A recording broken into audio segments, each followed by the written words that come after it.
Classically Trained episode 34.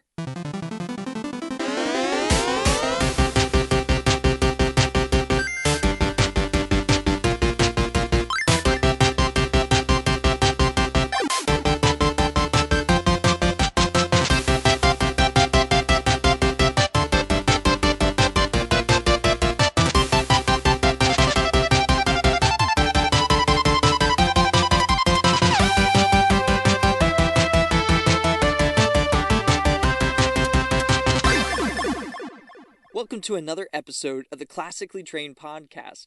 I'm your host, John D. Harrison. Thanks for tuning in. You can check out the show notes at classicallytrained.net/34 for episode 34. The reason you want to do that is you're going to find information about today's interview as well as a place you can go to enter to win a pair of tickets to the Miami performance of Final Fantasy: A New World. That's coming up on January 23rd, so you want to make sure you jump on the link. You can find it in the show notes at classicallytrained.net/34. Now, today's guest is amazing. I really had a great time talking with Mr. Roth, and I could just hear his passion, and you will too, that he has for music and his excitement that he's enjoyed from the fans of Final Fantasy. This is a very special interview. It's near and dear to my heart. I had a chance to attend and see Mr. Roth perform for Final Fantasy Distant Worlds back in 2013 down in Miami, and I am really looking forward to the upcoming performance January 23rd, also down in Miami, at the University of Miami campus. It's the Gusman Theater. So be sure to check that out. If you're in the area and you have a chance to see it, please come out and support them. It is a night to be remembered. And also check out the website. You can find that out at ffnewworld.com, where you'll actually be able to see a list of upcoming shows.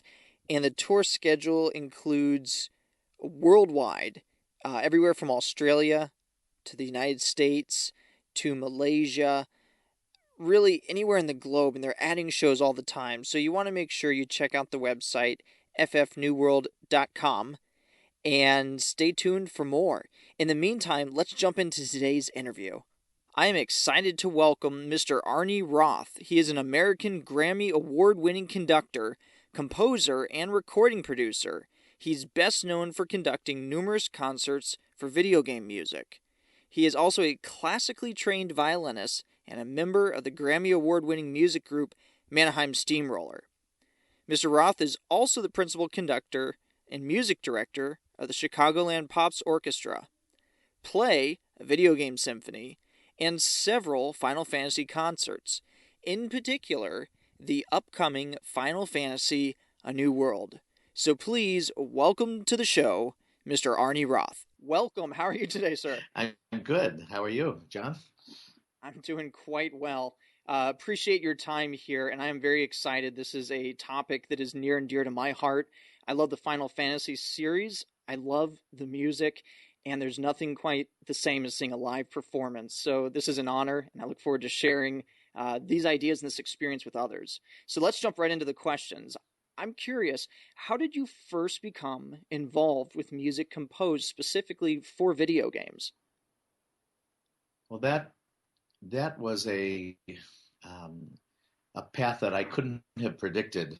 If you would be asking me that question 10 or 12 years ago, I wouldn't actually see that around the bend, actually. You can review my resume and my activities in the music and entertainment business, which stretches back a good number of years, but I've worked with many different artists. At the time, around 2003, 2004, and 2005, around those years, I was music director and conductor of the Chicagoland Pops Orchestra. I still conduct them and in a more of a single performance kind of situation. But back then, we were doing full subscription series of 3, 4, 5 concerts a year. And as music director, I was programming a lot of different things for the orchestra to perform. That was at the Rosemont Theater in Chicago.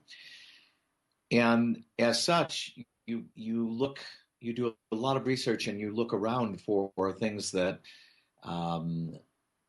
that would be not only attractive within a subscription series, but maybe might be interesting on a single event basis. And a colleague of mine called my attention to the fact that there had been concerts of video game music in Japan for many, many years. And at that point, there had still never been any concerts of video game music, proper concerts, at that point in North America or in Europe. It had only occurred in Japan, which seemed amazing that it would still be waiting that long. And so we took a good long look at that and eventually decided to try it, specifically the music of Final Fantasy. This was the Dear Friends concert tour, music from Final Fantasy, a very short concert tour. And it turns out that we did the very first public concert of the music of Final Fantasy in North America. That was in February of 2005. That was the first time I met Nobuo Uematsu, and all of my involvement of video game music in concert stemmed from programming that first concert. Nobu and I definitely hit it off, and we're excited about working together on other projects after that point. He requested that I conduct the rest of the Dear Friends concerts in the U.S., there were only 5 or 6 of them. Detroit Symphony, Dallas Symphony, Atlanta Symphony, a couple of others. So I did that, had great fun doing it. And after that point, we started working on more and more projects together, more friends. Music from Final Fantasy was a single concert that we presented in Los Angeles. I produced a CD for Square Enix for that. And then Square Enix invited me to conduct their own concert, because Square Enix had been doing music from Final Fantasy concerts in Japan since, I don't know, maybe 1999, 1998, something like that. They had been presenting their own concerts. So I was actually flattered to be asked to present, to be the conductor of their own concert, which was called Voices, music from Final Fantasy. And as a matter of fact, I was the only non-Japanese performer on that concert. Nobu and Square Enix wanted me to come in for that. After that, we were asked by Square Enix and Nobuo Uematsu to develop a touring model of the music of Final Fantasy that could go around the world, that could go to many other territories in the world that had never heard the music of Final Fantasy live in concert.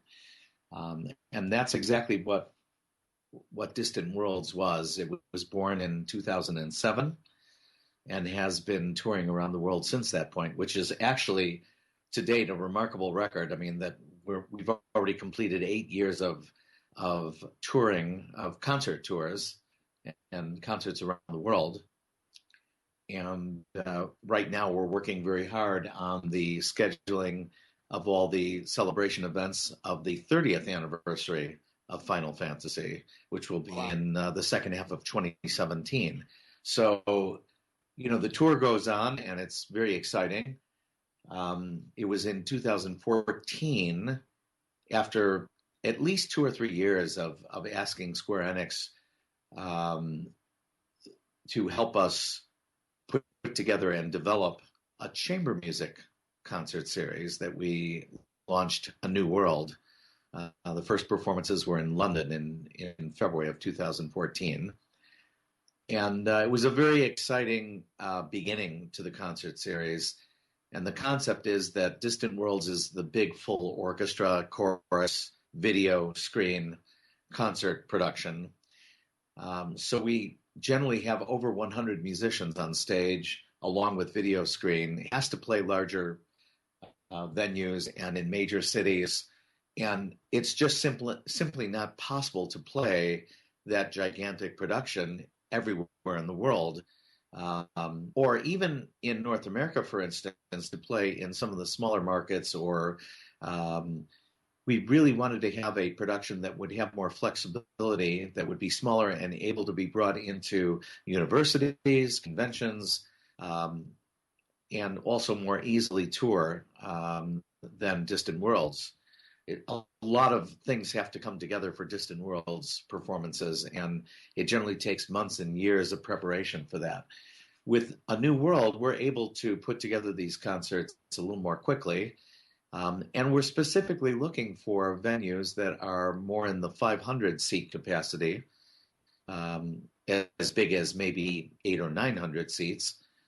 And oftentimes we're playing in concert halls that are 400 seats. So we play with 11 musicians, and it's quite an intimate experience. We try to perform music that's completely different from Distant Worlds, or very close to completely different. Almost all of the repertoire is completely different. So I love this model. I mean, when I first heard about this, just a little later at the end of I guess it was 2015. We're just leaving here. The concept was very exciting because I remember the sense of envy I had going back to the early 2000s when I first heard about live performances like this, and realizing that they were limited to kind of these big venues, and it was one of those things you probably had to take a plane to get to if you didn't live in the city. And so being able to be flexible like this is really incredible. yeah, I thank you for noting that. I think that is an important part of it. I have to tell you that the fans of Final Fantasy globally are just the most fantastic and loyal fans that there are. I mean, I've never seen anything like this in all my years of concerts, both classical, operatic, pop, rock, anything. There's nothing that rivals Final Fantasy fans. They are so dedicated to the music of Final Fantasy. We were just performing in Chicago, Distant Worlds and A New World. We did both of those concerts side by side. And it's amazing, but more than half the audience had been to 2, 3, 4, 5, 6 performances, some of them many more than that, of Distant Worlds or of A New World already, and we have just started that. It really is a testament to the fact that both of these concerts are very different experiences.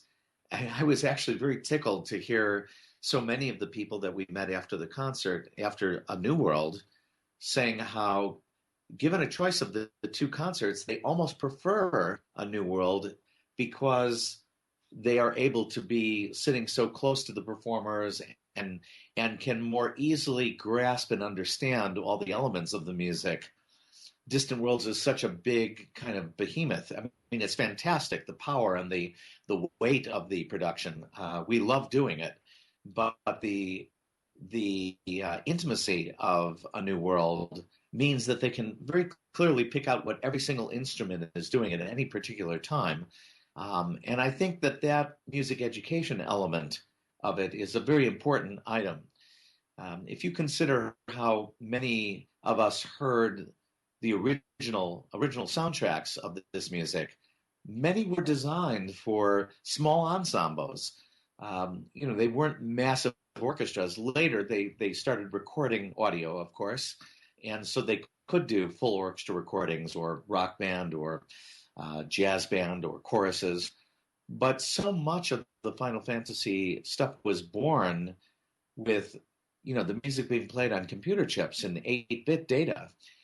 A lot of those themes still stand today. They've been developed into different arrangements now, but it's kind of fascinating to return to that format of, let's say, just a string quartet or solo piano, or even in the case of where we use all 11 musicians on stage playing together, it's still such a very discrete and interesting pairing of instruments that I think that the fans really relate to that, to really being able to wrap your head around all of the performers much more easily in A New World.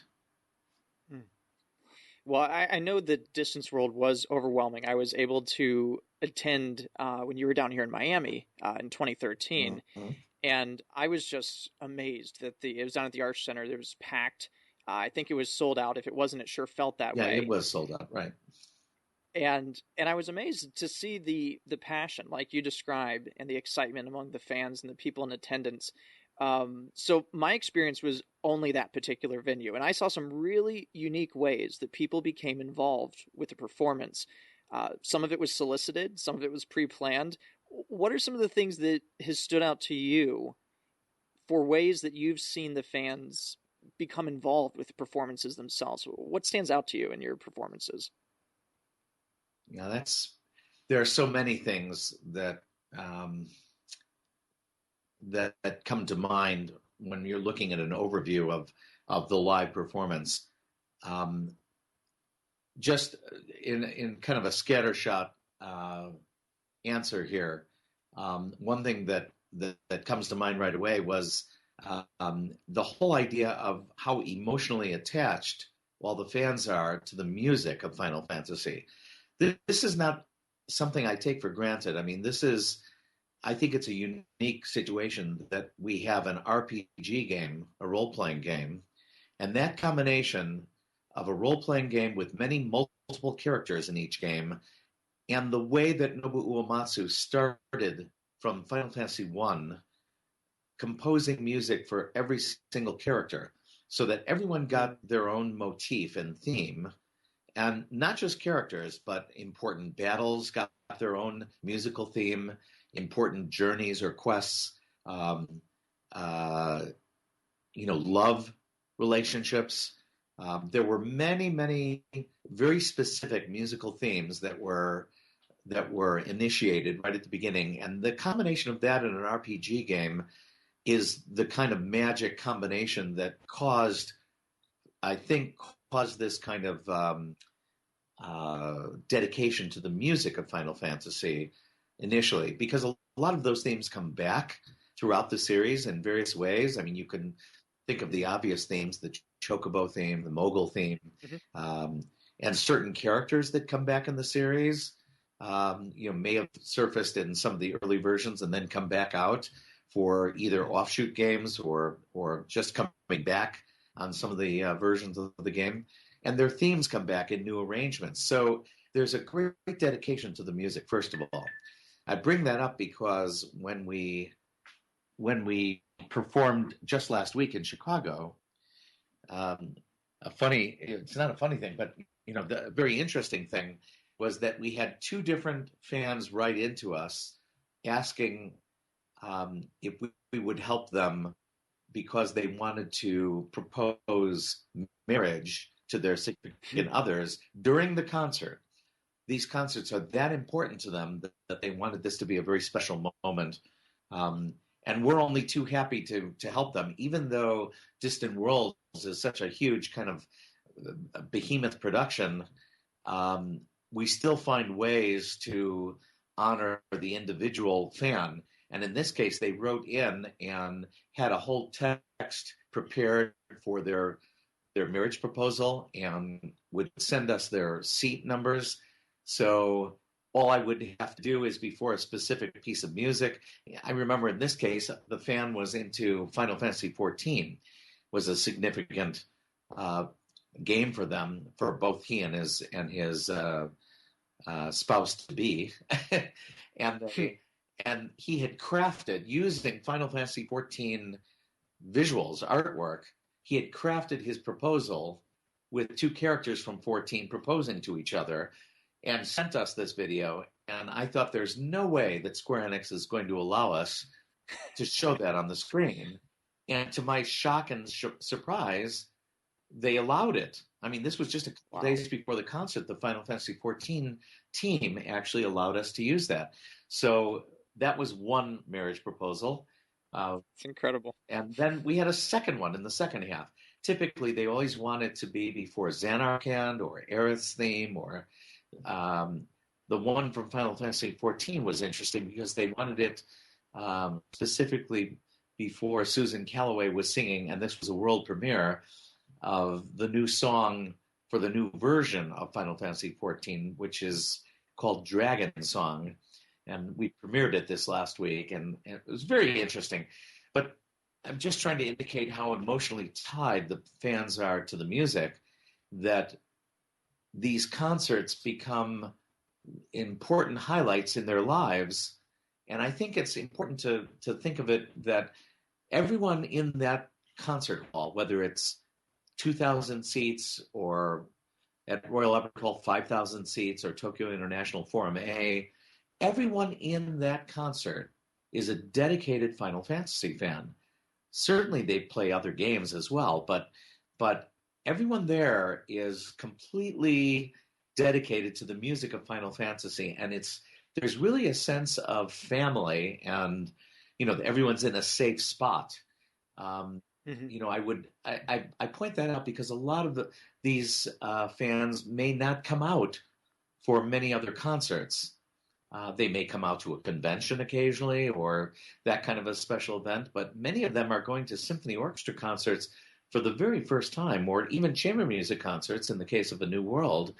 This is their first concert experience in many cases.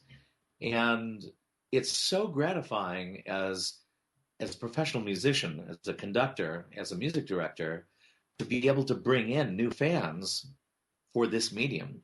Because you keep emphasizing, and I'm admiring that, the idea that it's live music and that's such a special experience. And I agree with you completely that I can talk about the music until I'm blue in the face, and people appreciate our recordings, but there's nothing as powerful as hearing the impact of this music live in the concert hall within the acoustic.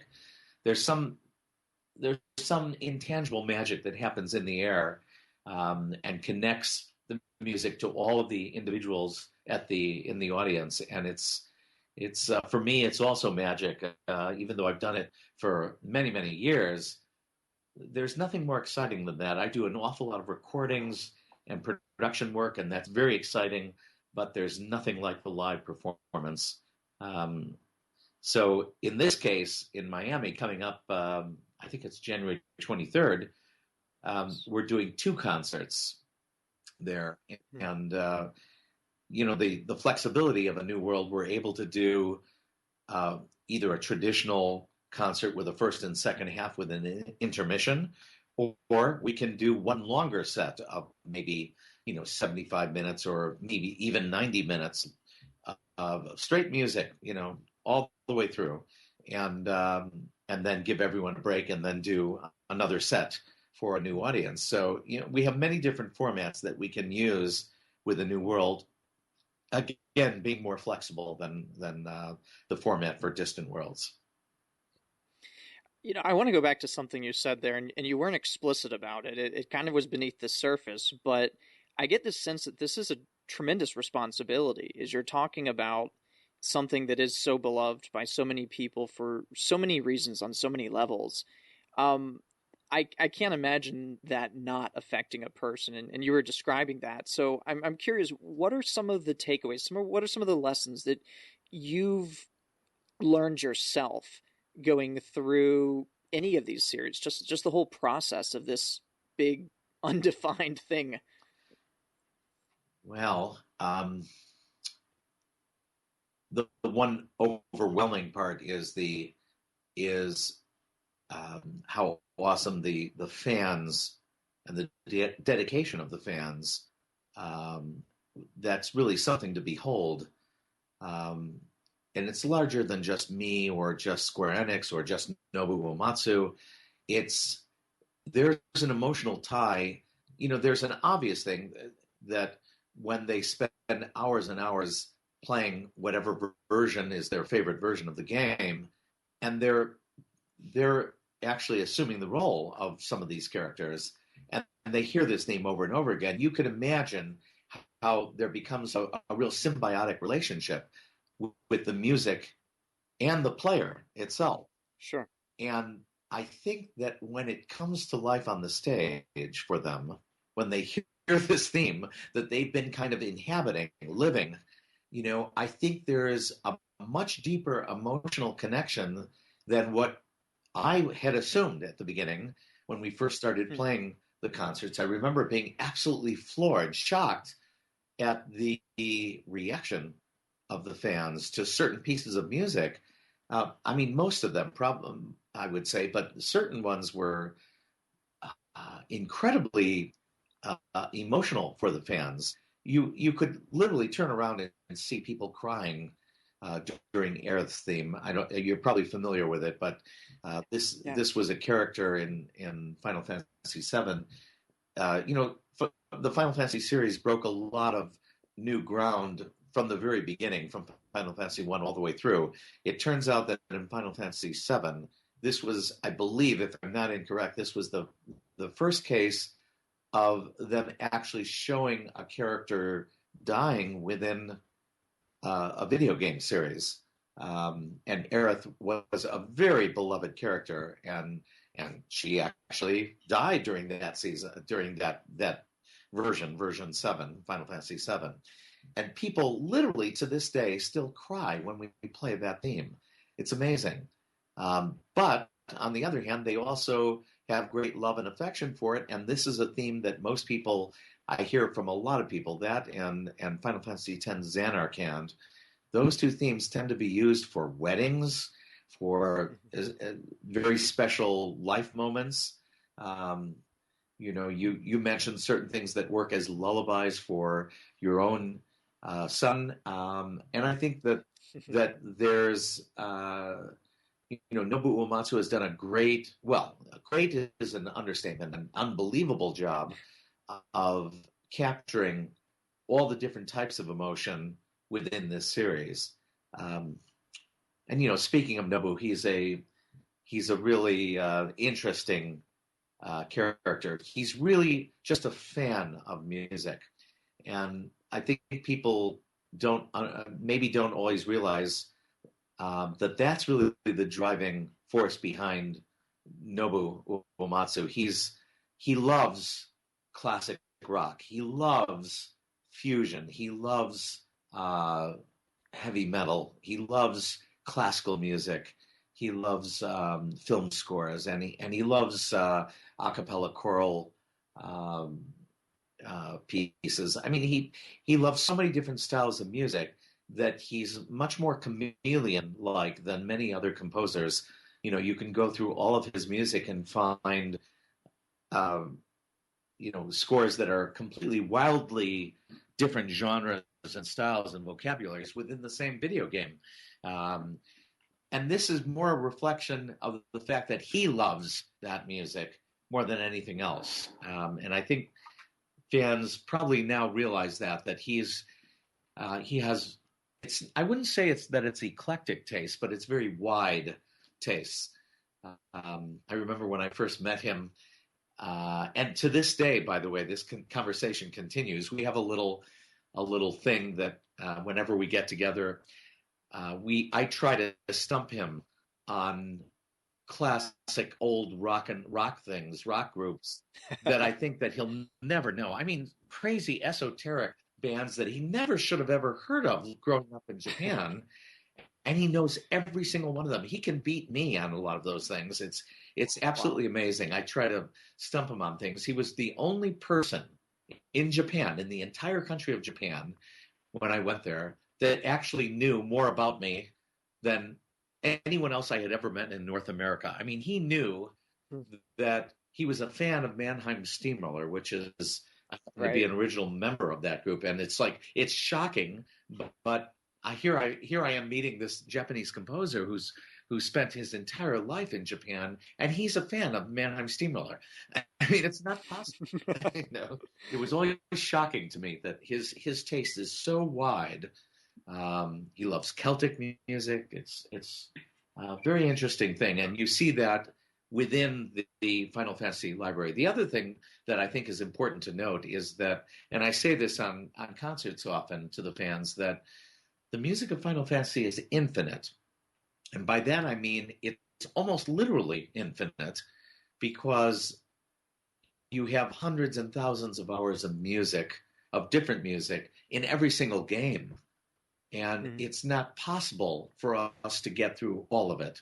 uh, forget about even one night, but even if you were to play 1 week in a row or 2 weeks in a row with a completely different concert every night, you'd never get through everything. We currently have about 125 full symphony orchestra scores in our library for Distant Worlds. And Wow. for A New World, we already have, and we've only been in existence for a year and a half. We already have well over 40 scores, and that number is climbing daily. We every week we're adding new things. So it's kind of a wondrous thing to behold. I mean, I love it. Um, that there's such a wealth of music. There's certain classics that we feel have to live in any Final Fantasy concert, but there's always so much room to add new favorites. Fans are always writing in with suggestions, and one of my biggest challenges is programming the concerts so that Square Enix wants us, first of all, to represent the entire series as much as possible, Right. so that we don't single out one. We Hmm. can celebrate one every now and then. We just did a celebration of Final Fantasy VII last week, so we had more scores from that. We did a celebration of Final Fantasy VI the year before that. Um, Hmm. Often it's tied to an anniversary, the 20th release, 20th anniversary release of Final Fantasy VI. But generally speaking, we try to have represent um, the entire series, and we also try to stick to the main, as I say, Roman numerals. There are so many offshoot games. Final Fantasy 10-2, 13-2, Hmm. Final Fantasy Dissidia, Final Fantasy Tactics. So we try to stick to the main Roman numerals because there's just way too much music, even just from those. The other thing that's unique about Distant Worlds and A New World is that the style of our presentation and our scores is very specific. Um, we this is not about the arrangers, though we take great pride in the arrangement and orchestration of these things. We do many of them, but many of them come from Nobuo Uematsu's team in Japan because he is our partner in these concerts. But the fact is that we are dedicated to trying to present the music as close to the way as the fans heard it in the original version of the game. That's a Hmm. very different exercise than presenting a concert of video game music that is um, an arrangement of themes within a larger format. For instance, a 40-minute suite of things that might have themes from Zelda or might have, Nintendo games or various other things in there. Um, the problem with that, I mean, that's a lot of fun to do, and I've conducted many of those with the WDR in Germany and all over the U.S. and North America and around the world. But this concert series, the Final Fantasy concert series, is unique in that it tries to present the music very close to the way it was heard in the original game. So it may be more fully orchestrated, but you're not going to hear a tremendous amount of things showcasing the arranger's mind, but rather showcasing the original music score by the original composers of Final Fantasy. And it's not just Nobuo Uematsu, there's many others, of course. So, There's something incredibly deep about what you said, and I do believe it was intentional because I grew up at a time when in the U.S. they were numbered Final Fantasy 2 and 3, and then we had the whole number change. So it was really 4 and 6. But right. when you say playing it how you heard it, I believe that's incredible because at those times, if you listen to how it's actually played out from the 16-bit machine versus how you thought you heard it at the time, there's a Of difference. course. And so you're talking about this live performance that in my personal experience really did capture that. It was the version that I remember hearing, not just a rehash of a 16-bit processor, nor was it an over orchestrated, over arranged piece, but it really had that core to it. So I appreciate the depth behind what you just described Well, right thank there. you. I mean, you kind of hit a lot of nails on the head with that, but I think that's true. I think if you step back and look at what the presentation is and what it could be, um, I think that some concerts would be better served, are not so well served, let's put it that way, by creating big 20 and 30-minute long suites, which can sometimes sink under their own weight.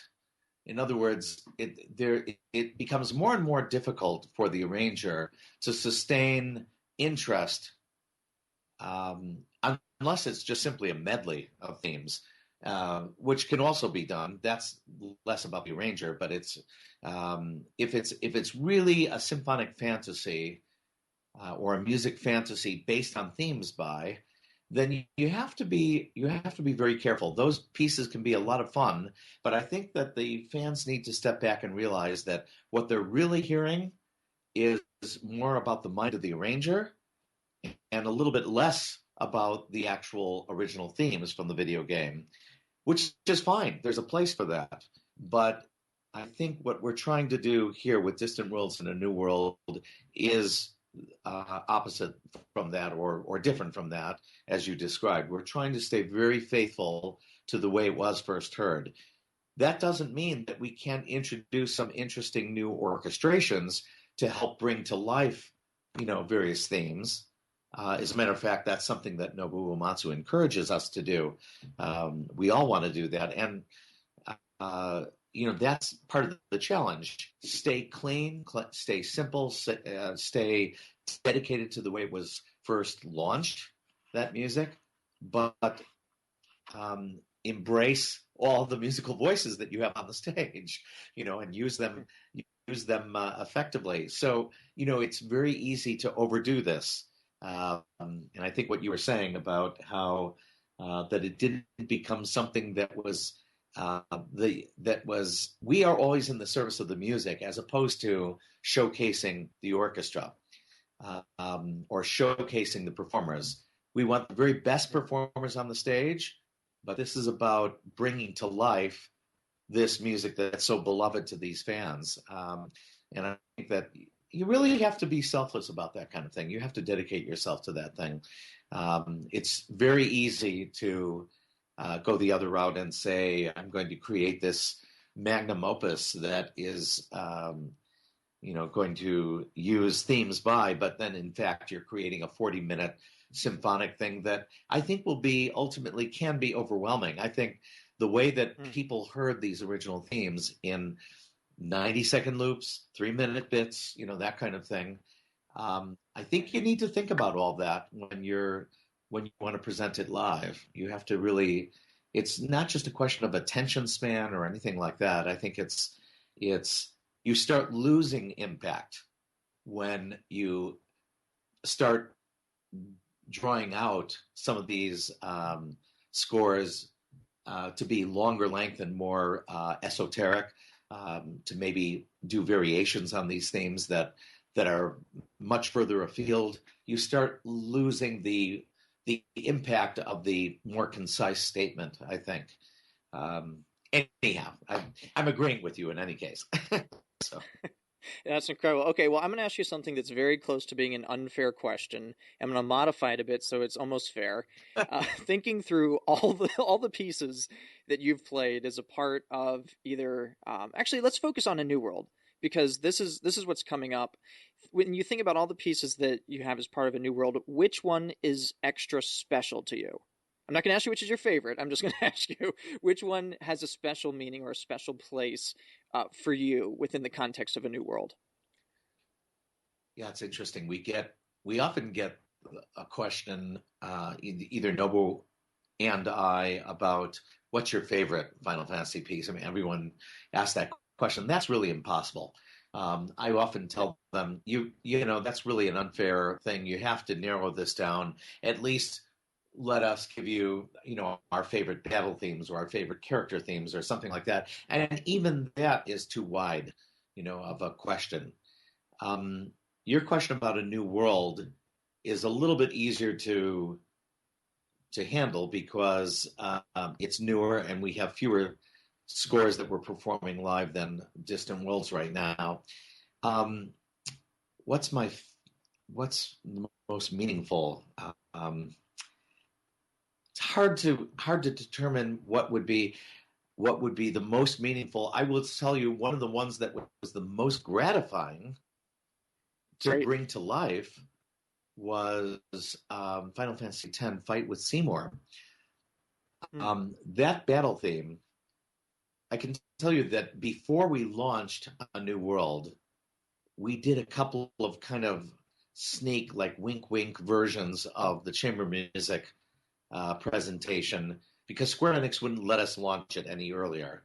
But during 25th anniversary, during a couple of other concerts, we did a little sneak preview of 2 or 3 pieces that we were slowly writing just to give people a taste. Like, for instance, we went out in the lobby, I remember, during 25th anniversary and played maybe 3 pieces just to give the sold-out 4,000-seat crowd a taste of what this was going to be and to make this a little extra special. We set up a little temporary stage in this gigantic lobby, and we went out there and played this thing and played 3 pieces. One of them was a chocobo medley. The other piece was a piece that I had written for Nobuo and I to play live together, actually, for violin and organ and a few strings accompanying it from Final Fantasy VI, Dark World. And the other one was this one, which is Final Fantasy X, Fight with Seymour, which was a string quartet. And one of the original ideas of A New World was that we would really embrace string quartet as one of the core sub-ensembles of the larger group, that we would want to write 2 or 3 or 4 pieces for a string quartet to feature them. And I never anticipated how fantastic the Fight with Seymour arrangement would end up being. It was so much fun for us to write it, Eric and I, and putting it together with a string quartet. We ended up writing, the first version was so long, it was almost 6 minutes long because the original version of it is quite long.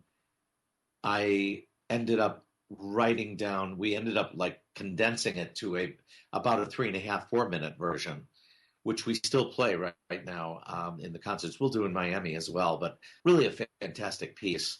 So that one is a very special one.